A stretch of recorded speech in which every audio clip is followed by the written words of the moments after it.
अस्सलाम वालेकुम। कब क्या हुआ मैं हूं शहजाद इकबाल। कोयटा की यख बख्ता सर्दी में शहीदों के सहारे बैठे हजारा कम्युनिटी की लवाहिकीन के सवालात सादा मगर दिल दहला देने वाले हैं। कतई नज़र इसके कि कानकनों की मैयतें दफनाने से कब मसाइल हल नहीं होंगे, वो इस आस पर मैयतें लेकर बैठे हैं कि उनकी कीमत पर ही सही अल्लाह करे उनकी ज़िंदगी में दोबारा ये दिन ना आए। हजारा कम्युनिटी के नौजवान सवाल करते हैं कि जिस मुल्क में हम बैठे हैं वो एटम बम बना सकता है, दुनिया की नंबर 1 इंटेलिजेंस उसके पास मौजूद है, इसराइल से लड़ सकता है, इंडिया को दंदान शिकन जवाब दे सकता है, लेकिन इस बलूचिस्तान में पिछले 20 साल से दहशतगर्दी का शिकार हजारा कम्युनिटी के कातिल क्यों नहीं पकड़े जा सकते? ये कातिल, ये दहशतगर्द नामालूम क्यों हैं? ये वो सवाल हैं जिसका जवाब तलाश करना ज़रूरी है, बहुत ज़रूरी है। आपके इल्म में है कि बलूचिस्तान में बसने वाली हजारा कम्युनिटी शिया मसलक से है और इनका ताल्लुक अफ़गानिस्तान से, बुनियादी तौर पर ये अफ़गानिस्तान से आए थे। ख़ासकर 90 की दिहाई में जब अफ़गान तालिबान ने फ़िरका वारियत की बुनियाद पर इस कम्युनिटी को निशाना बनाना शुरू किया था, तो ये बड़ी तादाद में नकल मकानी करके पाकिस्तान आ गए थे। इनमें से ज़्यादातर बलूचिस्तान में आबाद हैं। आपको ये भी मालूम है कि 11 सितंबर के वाक़े के बाद दुनिया भर में दहशतगर्द तंजीमों की नई सरबंदी हुई थी और अलकायदा उभर कर सामने आई थी, एक बड़े ग्रुप की सूरत में, बड़े ग्रोह की सूरत में सामने आई थी। और बाज़ ग्रोह मुखालिफ मसलक के अफराद को, और इन अलकायदा में बाज़ ग्रोह ऐसे भी हैं जो मुखालिफ मसलक के अफराद को वाजिबुल कत्ल समझती है और दुश्मन भी इस चीज़ का फ़ायदा उठाता है और हवा देते हैं इसे। अगर हम अदाद शुमार के हवाले से देखें तो 2001 से 2020 तक मुख्तलिफ हमलों में हजारा कम्युनिटी के तकरीबन 2000 से ज़ायद अफराद शहीद कर दिए गए हैं। ये हमले इज्तिमाई और इनफरादी सतह पर हुए, जबकि हालिया जो हमला हुआ है जिसमें 10 से 11 कानकन शहीद हुए हैं, उसकी जिम्मेदारी दाइश ने कबूल की है।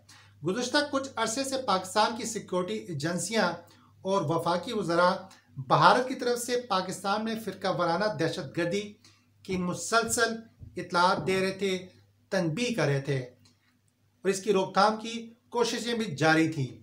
लेकिन हालत जंग में दुश्मन का वार कहाँ से होगा, कब होगा, कैसे होगा, इसका मौजूदा हाइब्रिड वार में पता करना आसान नहीं है, ये हम सब बखूबी जानते हैं।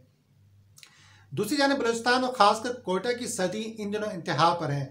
छठे रोज़ में दाखिल होने वाले लवाहिकीन का ये एहतजाज -9 डिग्री के टम्परेचर को भी खाते में नहीं लाया। इन्हें हुकूमती वज़रा की ज़ुबानी जमा खर्च और माली इमदाद में कोई दिलचस्पी नहीं है। वो वज़ीर-ए-आज़म से कम्युनिटी के तहफ़्फ़ुज़ की यकीन दहानी चाहते हैं और 6 दिनों से उनका यही मुतालबा है। सूबाई हुकूमत की तमाम तर मसालती कोशिशें, JIT का क़याम, मुतल्लका ज़िम्मेदारान को इंसाफ के कटहरे में लाने की पेशकश भी कबूल नहीं है इन अफराद को, इन धरना देने वाले शुरुका को।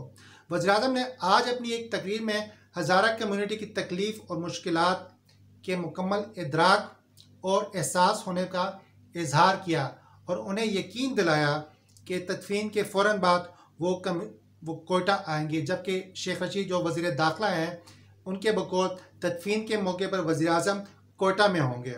लेकिन यहाँ ये सवाल भी पैदा होता है कि माजी में इस किस्म के वाक़े पर इमरान खान ने कोयटा में खड़े होकर उस वक्त की पीपल पार्टी की क़यादत को तनकीद का निशाना बनाया था कि वज़ीर-ए-आज़म राजा परवेज़ अशरफ लवाहिकीन के पास क्यों नहीं आते, सदर आसिफ अली ज़रदारी क्यों नहीं आते कोयटा।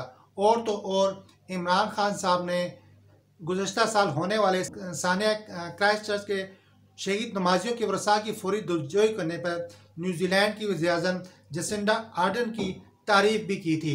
भले इस खातून को क्या पड़ी थी कि काले कपड़े पहनकर पराए मज़हब के गमज़दा ख़ानदानों से ताज़ियत करने जाती, लेकिन यहाँ तो मामला अपनों का है, इन्हें सीने से लगाने का है। लेकिन मसला ये है कि यहाँ पर शर्तें रख दी जाती हैं, ब्लैकमेलिंग के ताने दिए जाते हैं। अफसोस है इस बात पे। आप खुद सोचें, हम में से अगर किसी का अपना मर जाता है तो क्या हम एक दिन से ज़्यादा मैयत अपने घर में रखते हैं? अगर इमरान खान के नए पाकिस्तान में भी हजारा कम्युनिटी के साथ यही कुछ होना है, तो फिर तब्दीली का मंजन बेचने की क्या ज़रूरत थी। बस आज के लिए इतना ही। शुक्रिया।